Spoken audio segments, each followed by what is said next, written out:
Today's Cancer in PA webinar on radon awareness. During this presentation and discussion, we hope that you will gain an understanding of radon and the health risks associated with radon exposure, understand the extent of the radon problem here in Pennsylvania, and be able to discuss radon issues with your patients, such as recommendations for testing and fixing their homes if needed. This webinar is a joint effort of the Pennsylvania Department of Environmental Protection and the Pennsylvania Department of Health. CMEs for this event are provided through the Let's Talk series, which is jointly sponsored by the Pennsylvania chapter of the American Academy of Pediatrics and the University of Pittsburgh School of Medicine Center for Continuing Education in the Health Sciences. To receive CMEs, applicants must have attended this live webinar and must complete the survey at the end of today's webinar. The Pennsylvania Department of Environmental Protection and the Pennsylvania Department of Health would like to thank American Lung Association in Pennsylvania for hosting this webinar. I am your moderator, Kevin Stewart of the American Lung Association of the Mid-Atlantic. And before we begin the presentation, I would like to describe the webinar format. The webinar will have three presenters. A moderated Q&A session will be held immediately following the presentations. You may submit questions during the webinar by entering them in the question box found in your control panel. Any questions that are not answered during the time we have allotted for the webinar will be compiled, answered, and sent out in a follow-up email to all attendees. Handouts are also available during the webinar. To download any of the handouts, look in the handout section of the control panel and click on the file you wish to download. The presenters for today's webinar are Robert K. Lewis from the Pennsylvania Department of Environmental Protection discussing radon in Pennsylvania, Dr. Troy Moritz from Pinnacle Health discussing radon health concerns, and Dr. Alan S. Peterson from Lancaster General Health discussing the radon call to action. The data sources for this webinar are Healthy People 2020, the Burden of Cancer in Pennsylvania report, U.S. Environmental Protection Agency, President's Cancer Panel Radon Report, and the National Cancer Institute, among others. Here is Robert Lewis to present on radon in Pennsylvania. Thanks. Thank you very much, Kevin, and good morning, everybody. I was sort of surprised. This was obviously in Pennsylvania. I was expecting to see folks from Pennsylvania, but I understand there's folks from all over the country. So welcome to everyone here in sunny PA today, fortunately. I wanted to start talking about just some of the characteristics in general about radon 222, and then I'm going to go back over those characteristics and talk about the implications of those characteristics, because there are implications for what we are speaking to about each of these characteristics that are very pertinent to this discussion. You know, radon 222 is naturally occurring. Basically, it occurs throughout the soil and the rocks in the United States and the world, for that matter. And the other three characteristics of it is, unfortunately, it's odorless, colorless, and tasteless. It's also in its standard temperature and pressure. Basically, it's gaseous. It occurs as a gas. And finally, it is radioactive. Now, I'm going to just backtrack on those things and talk about the implications of those characteristics quickly as well. The naturally occurring implication is basically it is available for all of us to be exposed. It's in the rocks and the soil. It's all over Pennsylvania. It's all over the country to a certain degree or another. Certain areas have higher concentrations than others. We'll discuss that later when we talk about some of the unique characteristics about Pennsylvania. The second bullet there, the odorless, colorless, and tasteless, most unfortunately works against us in public health, basically, because it's sort of the saying, out of sight, out of mind. We have a great deal of difficulty getting people to recognize that it's in the home and test for it. If it had a color, if it had an odor, I think we'd be in much better shape, but unfortunately it doesn't. So that's why we produce these webinars, that's why we produce public service announcements, and go on webinars and so on and so forth. Thirdly here, the gaseous aspect of it, that gives it its mobility. It's coming from the rocks and the soil below the foundation in the house. Being a gas, it's easily able to migrate through those things into the foundation, which I will show in another slide here immediately.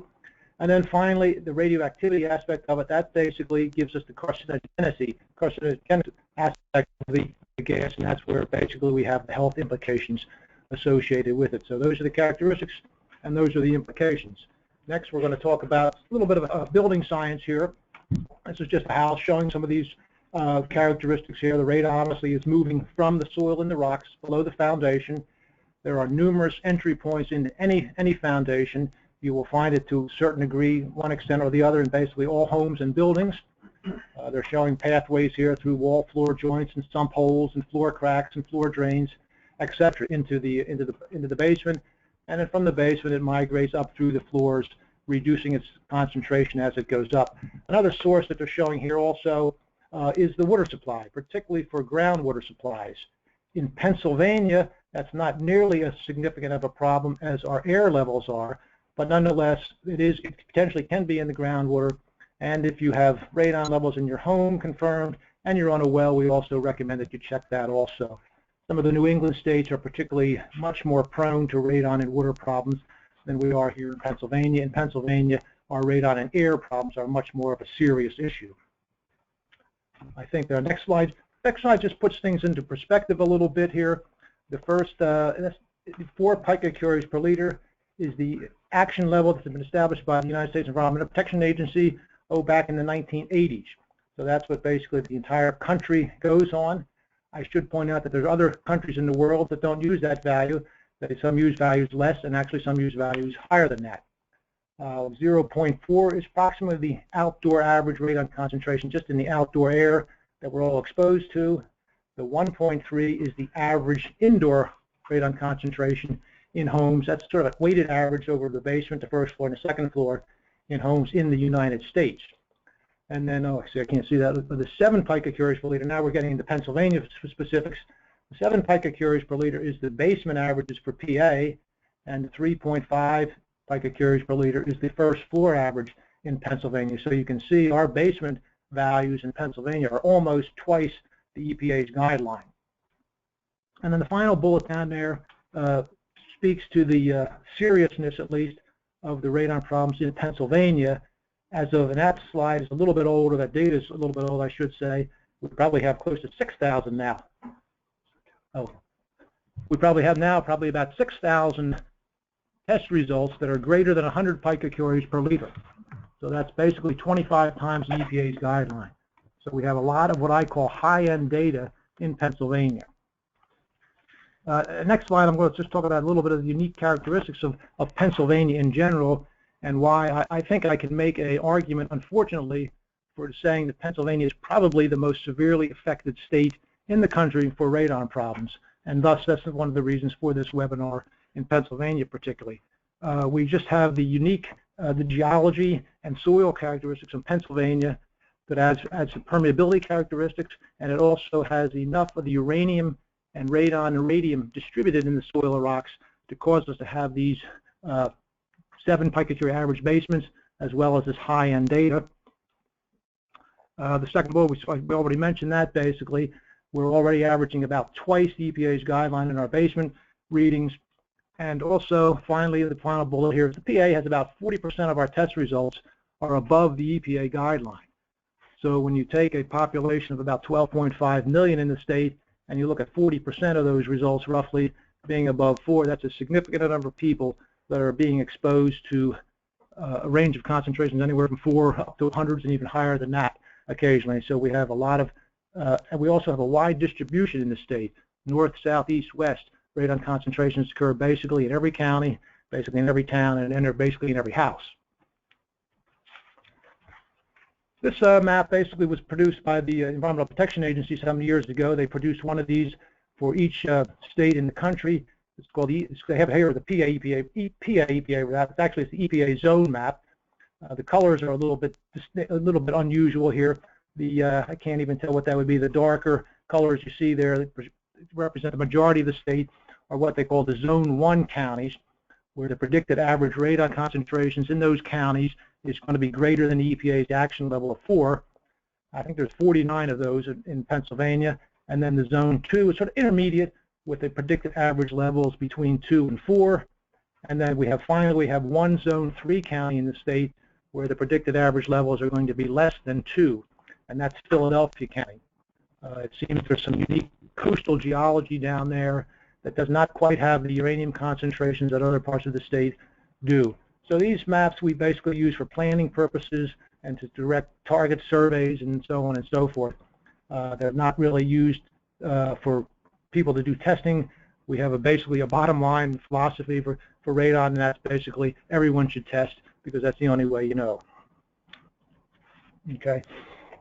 This is just giving a breakdown of some of our data here. Again, this slide's a little outdated. 800,000 sample sizes, and we're probably now about 1.5 million test results in the state or even greater. And you can see I mentioned this before, about 40% of those test results of the 800,000 is greater than the EPA's guideline, which obviously translates to being 60% less than the guideline. Okay. This slide is just putting things in a little bit different perspective here. This is talking about the radiation dose that we receive from radon as well as from other sources in the United States. This is from the National Council of Radiation Protection report number 160 that's available to anyone out there. I believe it's on our list. I believe it's on our list of references as well. The thing I wanted to point out here, they're comparing the U.S. with Pennsylvania here. The top line shows the significant difference in the radiation dose that we receive in Pennsylvania compared to the U.S. On the average, the United States general population is receiving about 228 millirems per year. I think our physicians should be familiar with that unit of exposure and dose, similar to X-rays. I'll mention that in a minute. And as you can see, the U.S. basically average is receiving about 228 millirems per year. Now in Pennsylvania, we're receiving close to 4 times that at almost 1,000 millirems per year. And that is due solely basically to the radon. And that's basically because you saw we had a basement average of about 7 picocuries per liter. The bottom line there under the U.S. shows the total dose that people are receiving from radon as well as other sources such as medical procedures, occupational exposure, etc. So for the U.S., the average total dose of radiation exposure in a year is about 620 millirems. And once again, in Pennsylvania, we're almost twice that at about 1,300 millirems per year. And that doubling is once again simply due to the high radon levels that occur in Pennsylvania. Just as a point of reference, one chest X-ray is about 0.002 rem per year, so it's fairly small, but just puts things in perspective. So in Pennsylvania, our citizens are receiving a fairly significant radiation dose, and most of that is due to radon. I think this is my last slide. One final thing, we tend to focus in Pennsylvania, I think all over the place, in residential situations when it comes to radon, but I certainly want to point out that we have been recommending for many, many years now that there's other situations, other structures that can also be affected besides just homes, and that is schools and the workplace. We've been working with the Department of Education as well as just the general public. I mean, police stations, libraries, etc. can also have radon problems. Probably not to the extent that homes do due to the construction characteristics and the ventilation, but they still can potentially have problems, so we encourage those two institutions to do testing as well. Well, thank you very much, Mr. Lewis.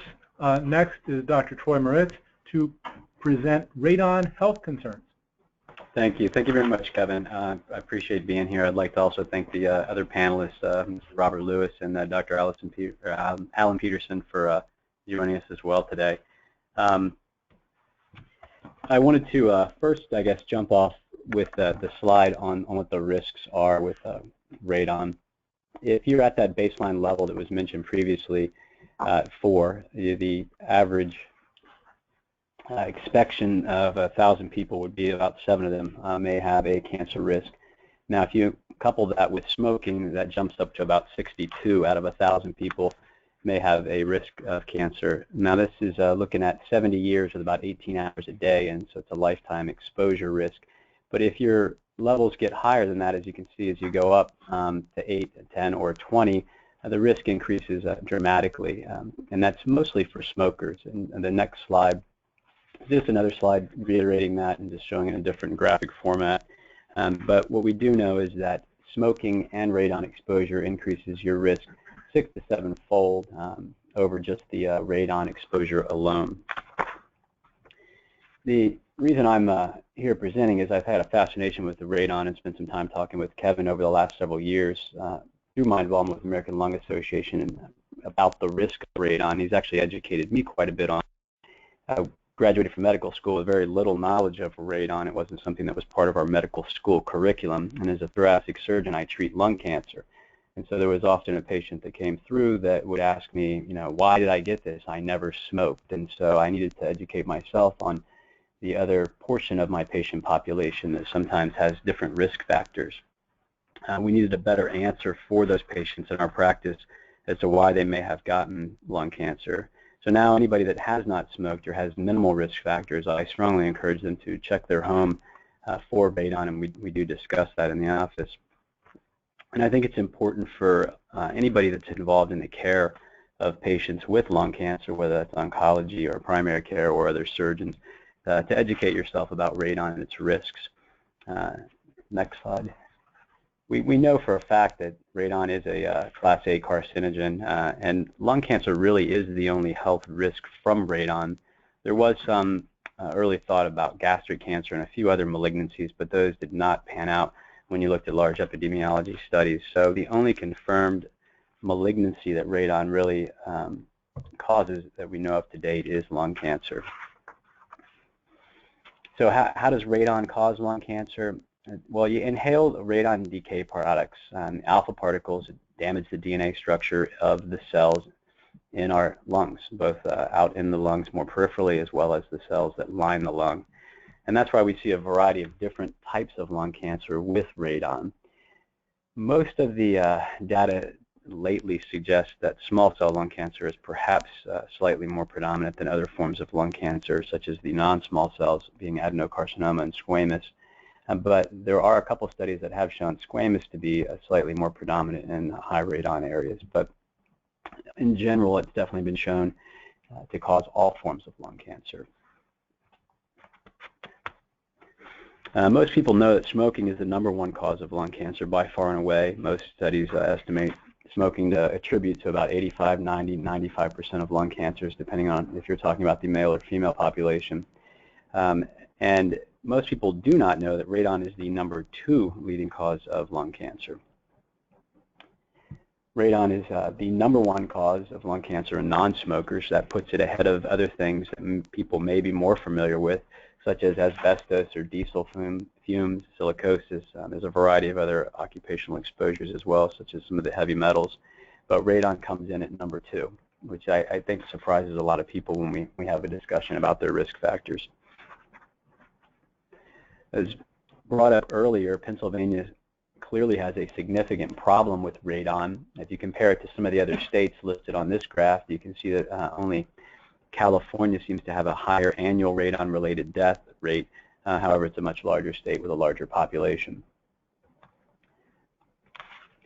Radon is clearly a national health problem. It's recognized by many societies, including the American Cancer Society, the American Lung Association, the American Medical Association, American Public Health Association, the U.S. Environmental Protection Agency, the U.S. Surgeon General, and obviously our own Pennsylvania Department of Environmental Protection.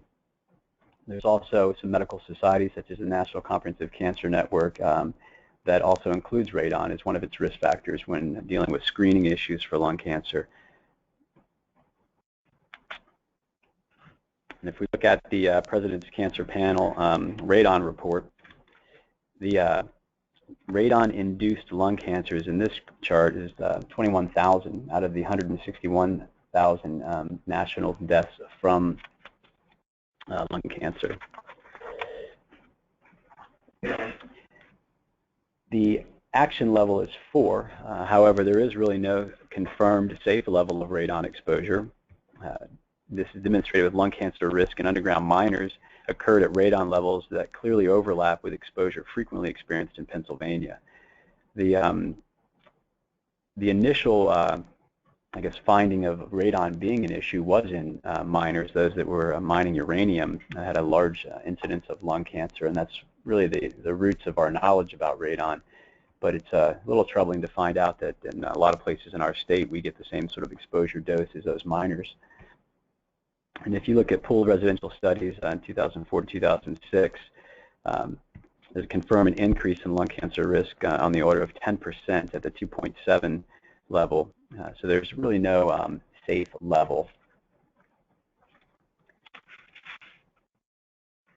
The EA estimates that 1 in 7 lung cancer deaths are radon related. Now this does include both smoking and radon, as well as radon alone cancer deaths, but 1 in 7 is still a significant number.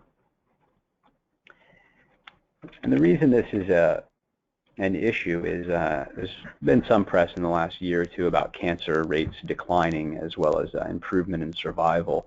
However, radon causes lung cancer. That's very clear.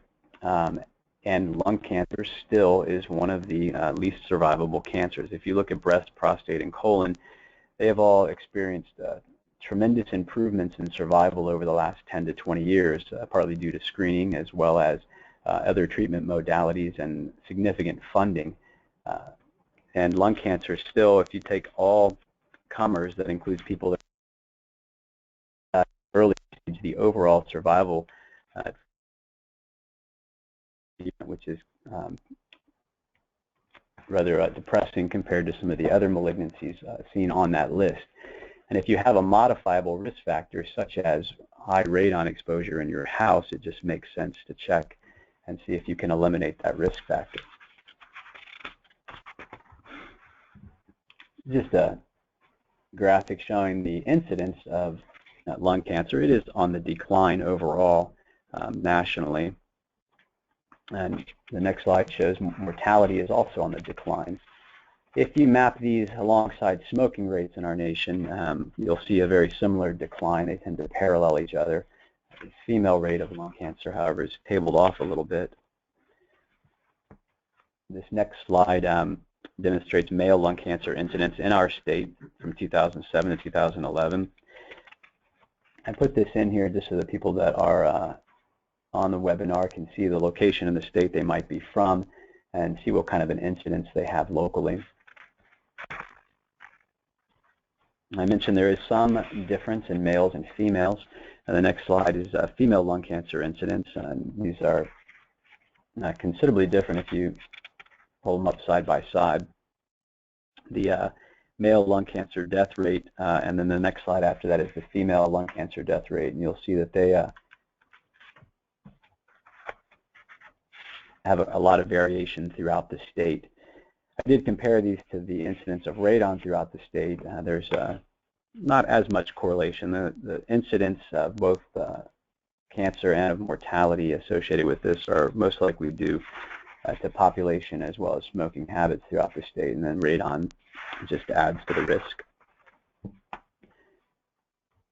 75% of all lung cancers are diagnosed at late stage. That's mostly because lung cancer is a fairly silent killer until it is late stage. Once you begin to have symptoms, usually you're at stage 3 or 4, and there's much less that can be done as far as cure. It's wonderful when we can find it at stage 1, where we actually have a chance to cure people. And that's where screening and other modalities are starting to come into play. But in the state of Pennsylvania, lung cancer does account for 26% of all cancer deaths. So it is a large number. It's a problem in this state, and especially in conjunction with the fact that we know we have a large radon issue in the state, it only makes sense to make the public aware of this and to encourage people to test their homes. So what you can do, not smoke. You have a habit that increases your risk 6 to 7-fold. It's something that you should try to avoid. You may not know if the home you grew up in or a place where you've already spent 10, 20, 30 years of your life may or may not have had high radon, and you may not have the ability to go back and check that home just from an access issue. So you can't always know your past history, but you can certainly change the future history, and you can A, not smoke, and B, check your workplace, your home, and other places where you're spending most of your time for radon. That's it from my slides. Thank you, Kevin. Thank you very much, Dr. Moritz. And our third presenter today is Dr. Alan Peterson with Radon Call to Action. Thank you, Kevin. Lung cancer is one of the most preventable cancers. There are 2 important steps: stop smoking and test for radon. The medical community is well aware that the cost of treatment for a lung cancer patient is substantial. The cost to stop smoking is nothing, or a minimal cost with help from local smoking cessation services, wellness clinics, or the American Lung Association. And the cost to test for radon is very small. The healthcare savings, as well as preventing the physical and emotional burden placed on patients and their families, are compelling reasons to prevent lung cancer. The time is now to take action to prevent lung cancer. Regardless of what your medical specialty is, we're urging all physicians and medical staff to start radon discussion. Ask the question, have you tested your home for radon? Radon is the leading cause of lung cancer in non-smokers. Include this question or ask it when you are asking the tobacco smoking questions. For example, patient says, "No, I don't smoke." Doctor or other staff says, "That's great. Now, have you tested your home for radon?" You can have your office staff include this information in the patient's progress notes for now. The goal of the PA, DEP, and DOH is to have questions for radon integrated into EHR systems. These questions could be included with the tobacco questions in the EHR. We encourage medical professionals today to start asking patients if their home has been tested for radon. Again, at this point, questions about radon could be recorded in the progress note or the history sheet of the patient. The PA, DEP, and DOH understand that editing or adding a structured field to an EHR is not a simple or inexpensive task. This project is something they have on their plate for the future. You could certainly ask your IT people to add it too.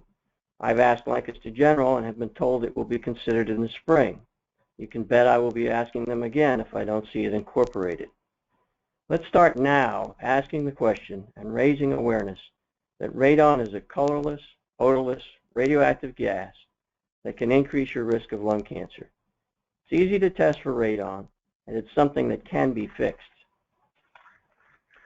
Radon and its health risk is something that a lot of people, even educated people, don't know about. Years ago, I met a pulmonologist in the doctor's lunchroom one day. By the way, this doesn't happen much anymore because we're all so busy.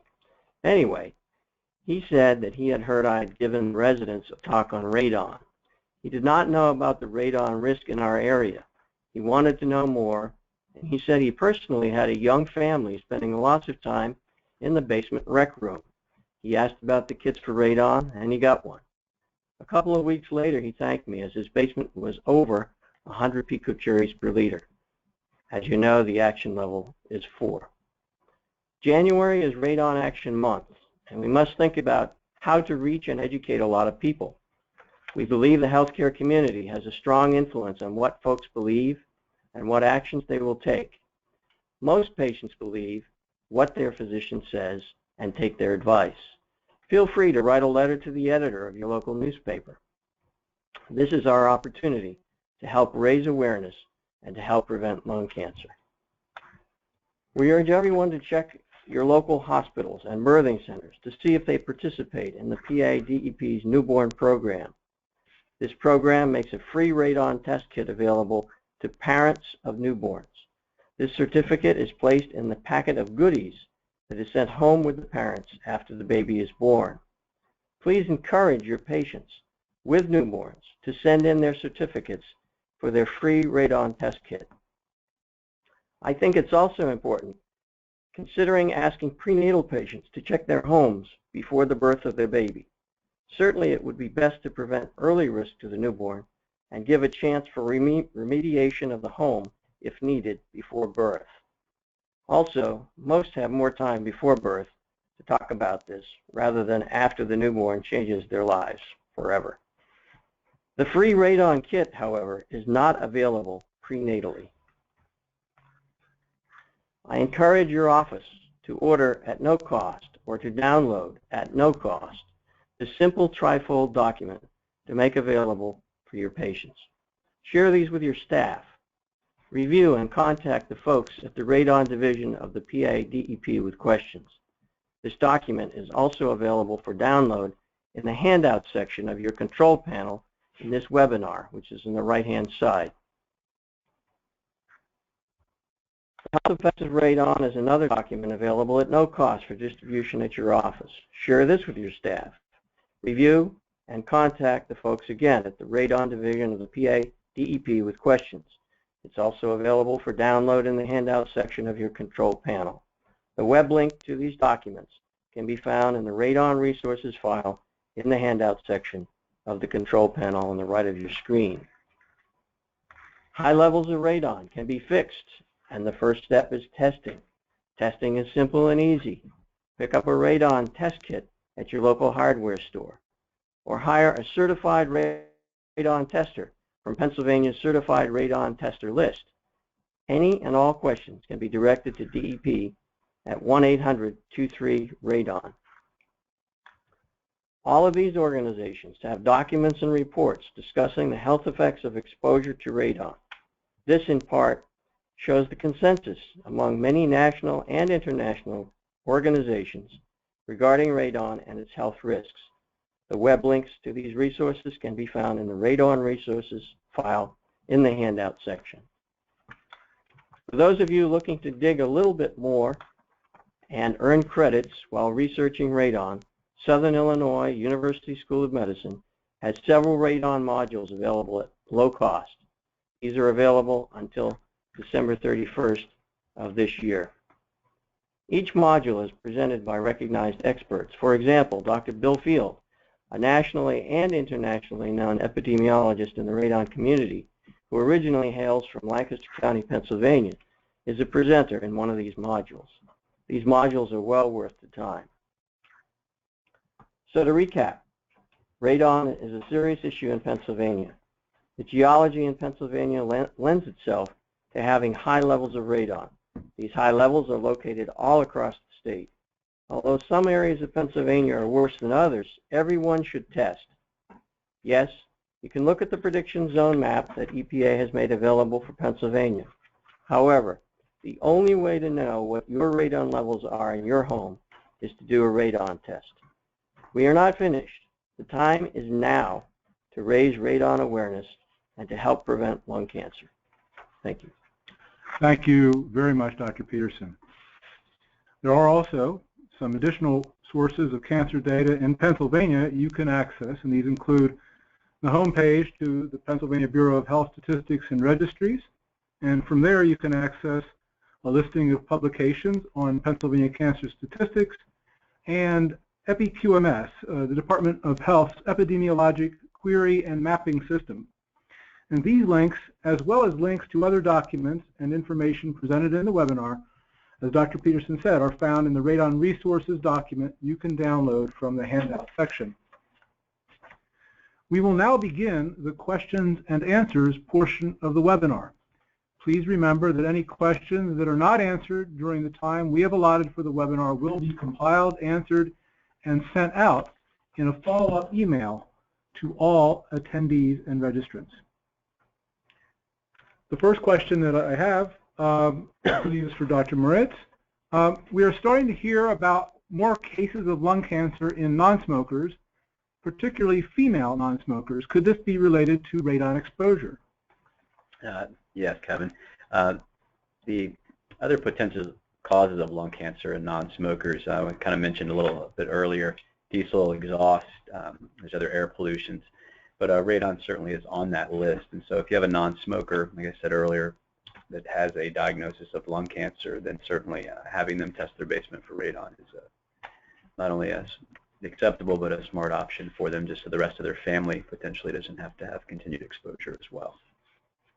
And the EPA estimates that 21,800 radon cases of attributed lung cancer deaths in the U.S., that 2,900 of them might be from radon exposure in the non-smoker. Okay, thank you. And Dr. Moritz, can we determine that a radon-induced lung cancer is from smoking or other non-radon-induced lung cancer? That's a very good question. I get this asked a lot from my patients. It's funny, in particular, a lot of smoking patients that want to know if their lung cancer is caused by something other than their smoking, but you really can't test a cancer itself and determine what actually caused it. One adenocarcinoma is like another adeno or a squamous or small cell. There's no no histologic or test that can be run on your cancer to tell you where it came from. Okay, very good. Dr. Peterson, when physicians are advising patients, what are your advice with regard to the best area to place the radon kit to measure the highest radon level in the home or to do testing? The test kit should be placed in the lowest lived-in level of the home. For example, the basement if frequently used, otherwise the first floor. The place of highest radon risk is that closest to the earth where it arises. If you have no frequently lived-in basement, check a room on the first floor. The radon test kit will have instructions on how to place the kit. Thank you. Mr. Lewis, what is the best source for ensuring the choice of qualified or certified radon services and products? Well, I'll mention that there's a handful of states in the country that have either licensing or certification programs. Pennsylvania is one of those states. We have a certification process for all of the laboratories that do analysis, for the testers that do testing, and also the mitigators that do remediation. So in Pennsylvania, by far, the best way to find a qualified tester, remediator, or lab is to contact the state or go on our website. You can do the 800 number, and we maintain a list of all of these individuals. The certification process just ensures that they have minimum qualifications of training, experience, approved testing devices, calibration, quality assurance, etc., etc.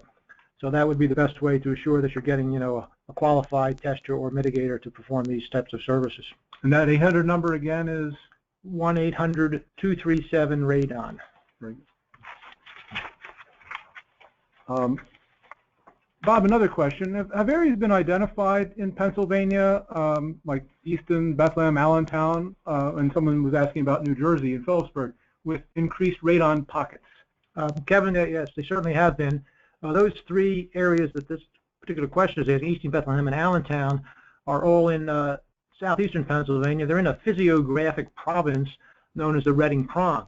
And this is basically the area where the radon problem all originally started, at least in the country, in a fellow's Boyertown area, which is in the Reading Prong here. This is just an area that has increased uranium. It's a granitic gneiss. It has slightly increased uranium concentrations that make basically that whole area of that part of the state, at least, have a higher radon concentrations than many other parts. However, I should say that there are other areas also in the state, probably south central Pennsylvania, where we're located here, and some of the surrounding areas out in the Pittsburgh area as well, that have also higher levels of concentrations than some other areas. So there are certain areas that are definitely higher than other areas, but again, we've seen radon levels high in basically every one of our 67 counties. And I'm not quite sure about Phillipsburg, New Jersey, since I'm not moving that and associated with that area. Very good. Dr. Moritz, how does someone explain the risks associated with radon exposure, for instance, if you're a medical practitioner? Yeah, the risks are basically exposure and time. The higher the rate of the radon exposure in your house and the longer you've lived there are the two factors that are important here. Okay, very good. Are there some other factors to consider? I don't know in that. Yeah, if you compound your radon exposure with other things such as smoking, which we've mentioned before, that increases your risk considerably. And then, if you have a high radon level and you know it, you can mitigate that, and then you can alter that part, the time part, and then decrease the exposure part. Okay, very good. Dr. Peterson, a question for you. How can a family doctor or primary provider know that an individual's family is at risk? There's no blood test, and a chest x-ray only is abnormal well after the cancer has formed. The best thing a primary care provider can do is to remind their patient to get their home checked or tested for radon. This can be done with radon kits purchased from a local hardware store or by hiring a certified radon tester. Have your patients contact the radon division of the PA DEP at 1-800-237-2366 for more information. Very good. And Mr. Lewis, again, if you would rent a home and you do a radon test several times and it's above 4 picocuries per liter, but the owner refuses to fix it, what can you do? Well, Kevin, I guess that would be applied to a home or an apartment. We'd get that question quite a bit. Unfortunately, I'm afraid there's not a lot you can do. I should point out that the Environmental Protection Agency's value action level of 4 picocuries per liter is a voluntary standard. So the entire country works under a voluntary standard. It does not carry the weight of law. If somebody has high levels, whether it's in your own property or something that you rent, there's no law that dictates that you must fix it. You don't have to test or anything like that. So that's a little bit of a helps. It doesn't help us too much. If you do find, if you're in a rental property and you do test, I mean, you have a couple options. I mean, I would certainly talk to the landlord or whoever owns the property. Unfortunately, you also have the opportunity to move if that's a possibility for you. There's an organization down in Washington, D.C. called the Environmental Law Institute, which has a nice little booklet that addresses this with tenants and so forth. And they talk about properties are basically supposed to be kept in I think what is the term, a safe and a habitable condition. Unfortunately, I don't know that that's been taken to the courts too much yet. So if that arises, it might be a brand new issue for the courts to address. So it's, it's a bit of a difficult situation. And then if the property owner hasn't tested, then I would encourage people that are renting a home or an apartment to test themselves, and they can at least address that to the landlord. Very good. Thank you. Questioner was asking Dr. Peterson, how often should radon levels be checked once a mitigation system has been installed? A post-mitigation test must be performed no sooner than 24 hours, nor later than 30 days following completion and activation of the mitigation system. Thereafter, it's recommended to retest every 2 years to make sure the system is performing as designed. Very good. Dr. Moritz, are the risks from radon exposure equal across the entire population? No, they're not completely equal. I'm going to mention this one more time just to drive this point home. The non-smoker does not have the same risk as the smoker. The person who smokes increases that risk by 6 to 7 fold. And there is some indication that children may be at slightly higher lifetime risk. And that's why Dr. Alan Peterson brought up the hospitals are sending home certificates so that people can get their homes tested after they have delivered a baby. Very good. Mr. Lewis, is radon more of a problem in the country than in the city? I don't know. I don't have the strong statistics on that. It may be slightly less problematic in some of the urban areas than we see in the country. There's some other, you could also phrase that question differently. Is it new houses or old houses, or new construction or old houses as well? We don't seem to be too much of an association there. It seems the primary driving force for radon occurrences just simply happens to be the underlying geology, the bedrock and the soil that a house happens to be sitting on. We have seen numerous situations where one house would have very, very high levels, and your next door neighbor could be well below the guidelines. So unfortunately, because of that, that's one of the main recommendations why we ask everyone to simply do the testing themselves and not base it on whether they have a new house or an old house or what their neighbor's done or whether they're a city or country or anything like that. So that, just simply test your home and then you find out and you know where you stand. Okay, very good. Dr. Moritz, is there evidence for radon exposure causing other types of cancer besides lung cancer? I know you addressed this a little bit in the presentation. Yeah, no, and it's because of the mechanism of how uranium breaks down in the byproducts from the radiation decay, and then those are inhaled, and then it's the alpha particles that are emitted, and they don't travel a very long distance, and so they're able to damage those cells in the lining of your airway and in your lungs, and so it really is only a risk factor for lung cancer. Okay. Understood, yeah. Bob, are there any databases of measured indoor radon levels for Pennsylvania residences or office buildings and schools? Kevin, yes, there is, Kevin. We're one of the few states probably that has a fairly large database. Part of our regulations require all of the laboratories and testers to submit their radon testing data to us. I'm not sure off the top of my head when they started doing that, but it's been many years. I think that database now, like I think I mentioned earlier, contains about 1.5 million test results, and it's continuing to grow, obviously, day by day. I should point out that our testing data is confidential between the department and the individual homeowner, so someone else can't call us up and say, yeah, I'd like the test results for my neighbor. That cannot happen. But if you call us up and provide evidence that you are a particular homeowner, we can look back in the database and see if there's test results for your house.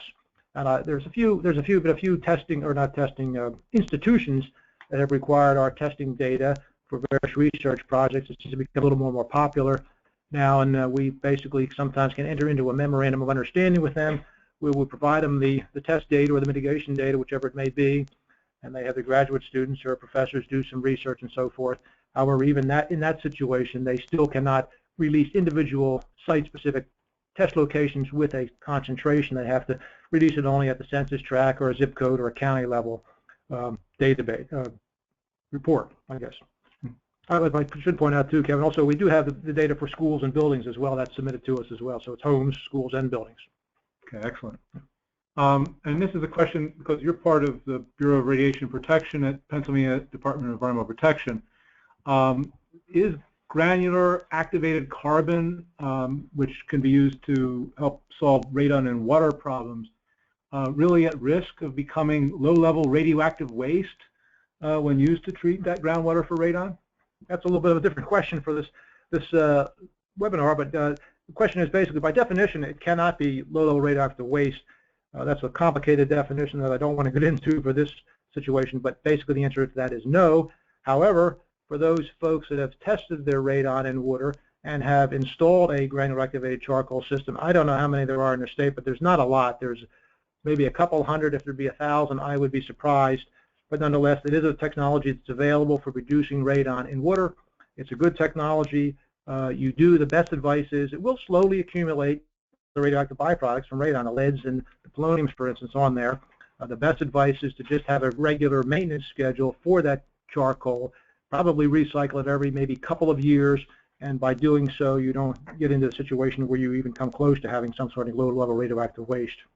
Very good. Dr. Moritz, question for you. Radon increases the risk of lung cancer, but is there a safe threshold of radon exposure that would be actually beneficial? Like some people talk about something called radon therapy or whatever. Yeah, no, the answer to that's no. Obviously, if radon damages your DNA and can cause a malignancy, even one alpha particle could potentially begin a cancer. So there really is no safe dose. I mean, the odds of that occurring are low, but not zero. There are radon spas throughout the world that claim some therapeutic benefit, which I learned setting up for this webinar. I was kind of amazed to find that out. I highly encourage you not to visit one of those radon spas. I guess they claim to work for osteoarthritis, rheumatoid arthritis, some other autoimmune type diseases. But I would say that the avoidance of radon is probably in your best interest, and I would say no, there is no safe dose. Thank you. Bob, is 4 picocuries per liter really safe in a high-use area of a home? Is another question someone's asking. No, basically, Kevin, the answer is no. I should clarify in the EPA's defense, when they set up the 4 picocuries per liter limit, they never said it was safe, nor do we say it was safe, nor does the medical community say it's safe. Basically, it's not safe. It carries a fairly low risk. Well, maybe not even when we discuss that in a minute, but still, it's not safe. Even basically 1 picocurie per liter can carry some risk. If you look at the EPA's risk chart, in the back of the chart there, Dr. Moritz, I think, showed that chart there, just as an example. Using 4 picocuries per liter results in, once again, on the qualifications, 70-year lifetime, 18-hour-a-day exposure. That results in about 7 out of 1,000 people getting lung cancer. So 7 out of 1,000, I would certainly not call that safe. That's, if you compare that to other environmental carcinogens, which EPA usually relegates at 1 in 100,000 or 1 in a million, that's a fairly significant risk. Thank you. Very good. Dr. Moritz, someone wants to know how often they should get a chest X-ray to look for lung cancer if they know or feel they may have spent years living in a high radon area. Currently, there's no guideline that suggests that you should get a chest X-ray or a CAT scan, for that matter, to look for lung cancer based solely on radon exposure. There is a moderate risk factor, according to the National Comprehensive Cancer Network, if you've got 20 pack years of smoking history, which is equivalent to a pack a day for 20 years, and you have an additional risk factor, and listed as one of the additional risk factors is radon. But an X-ray is currently not recommended. Thank you. Does radon affect my in-home animals, Dr. Peterson? There has been some research showing increased risk of lung cancer in dogs due to radon exposure. As has been said elsewhere, if you have a pet with lungs, then lung cancer can happen. It makes sense that radon could cause cancer in other mammals. These animals also live closer to the floor, where radon is usually higher. Thank you. Bob, someone wants to know if there are geospatial maps for Pennsylvania showing radon exposure and radon-induced cases of lung cancer. Kevin, for this webinar, that's probably one of the most difficult questions to answer. Basically, the basic answer is no, we don't have any geospatial maps showing associating radon exposure and lung cancer rates. Basically, there are a number of situations and difficulties that arise with that, primarily due to mobility of people, how long they smoke, whether they haven't smoked, radon concentrations, and so forth. So it's a very difficult question to answer, and I don't think that, as far as I know, anyone in the country has really produced any such good maps that have shown that association, at least on a mapping mechanism, whether it's GIS or whatever, showing high radon areas with high lung cancer rates or vice versa, or any association like that, even though we still stress that there is an association between lung cancer and radon exposure. Okay, very good. Dr. Moritz, you've indicated that there's no other kind of cancer associated with radon, excuse me. But what are any other effects of radon exposure in adults or children that you're aware of? Yeah, I'm not aware of any other issues such as COPD or emphysema. I don't believe that the alpha particles damage the lung in that similar way that smoking tobacco would, or some other exposure from carbon emissions or pollutants. So it seems to be primarily a cancer-related health effect. Okay, very good. Dr. Peterson, when your physicians are that you're advising here are talking with their patients, if someone comes in with, let's say, a 5.5 picocurie per liter level, should a low level like that be acted upon? What would you tell folks? I certainly think that's a significant level, and I would act upon that. Now, if someone's 80 years old and isn't going to live to be 110, then that may not be quite as important. But yes, I think a 5.5 is significant. Thank you. And then, Bob, there's a question, I guess, about how houses may change over time. Is there something that may cause radon levels to increase over time in buildings? That's a good question. Possibly. I mean, you can certainly have changes in the foundation structure. If you have small earthquakes, can put up new entry points and so on and so forth. Several other things would also be considered why you might want to retest sometime down the line if you've tested now and find low levels. One of those things would be any type of additions you might put on a structure. You change a garage into a family room, or you put on a new addition with a slab. Possibly if you have some sort of changes to your heating and ventilating system also. Lots of times HVAC systems can affect the inside dynamics of airflows and so forth to cause changes. Generally speaking, the radon concentrations in the soil and rocks are going to stay pretty constant, however, so it would be more structural related things that I see would cause you want to test sometime later down the road. Very good. Bob, there's actually a series of questions here that are coming to you. When, if ever, what would be the normal procedures when private well water should be tested and treated for radon? What do you advise? Well, I thought we mentioned that earlier, but nonetheless, if you've tested your home for radon and find elevated levels above 4 and you're on groundwater or well water, that's when we then recommend the folks to test the water also, primarily for the fact that it may be contributing to the air levels. I didn't mention that earlier. The primary health risk from radon in water is really from an inhalation point of view. That is, you have radon, which is a gas in a solution. It comes into the house. It goes through the shower, the dishwasher, etc. So it's aerated. It comes into the air to be breathed in to be contributing to your air levels. The risk from drinking it is very, very small. I forget, National Academy of Sciences suggests there might be, I forget what the number exactly is, maybe 80 stomach cancers in the United States from radon in water, where the risk from the inhalation is much more significant. In Pennsylvania, what kind of experience have you had with respect to radon in water being a problem? We've had minimal problems with radon in water in Pennsylvania, I would say. Levels that I typically talk to people on the phone are in the hundreds, sometimes in the thousands, and occasionally in the tens of thousands. The highest level I'm aware of is probably 100,000 or so. down in the Berks County area. And what's the equivalent, when you're talking about that's per liter of water, those numbers you just gave, what would be the equivalent? Let's say I had 10,000 picocuries per liter of radon in water, what would that be in the air? Good lead in, Kevin. Yeah, there is a rule of thumb that says for every 10,000 picocuries per liter of radon I have in my water, I'll increase my air levels by 1 picocurie per liter. So if you have 10,000, you increase it by 1. If you have 40,000 in the water, you increase your air levels by approximately 4. Thank you. And how are radon levels affected in homes without basements? What's the department's experience there? Another good question. Yeah, I mean, people seem to be under this misconception of I don't have a basement, I don't need to test, but that's certainly not the case. If you're on a slab, you can still have radon problems. Even if you have a crawl space, you can still have radon problems. Maybe if you're on the 10th or 15th floor of a building, you may have less problems. Even some of the folks in Florida and so forth have found that to be a problem with just basically radon and building materials, believe it or not. So basements, crawl spaces, slab on grades should all be tested. Okay. What can you say about studies that may show any kind of impact that hydraulic fracturing will have on the release of radon? Interesting. We just finished a study in Pennsylvania, the Teen Worm Project, that looked at that. We have not seen anything. We didn't look particularly at that. We just basically measured the concentrations of radon in natural gas as well as the other pathways and so forth associated with the natural gas production. I did one calculation based on the median value that I measured for a typical size home and saw a very marginal increase, very small actually, increase into the indoor air levels from a person using natural gas in their home for heating and cooking, etc.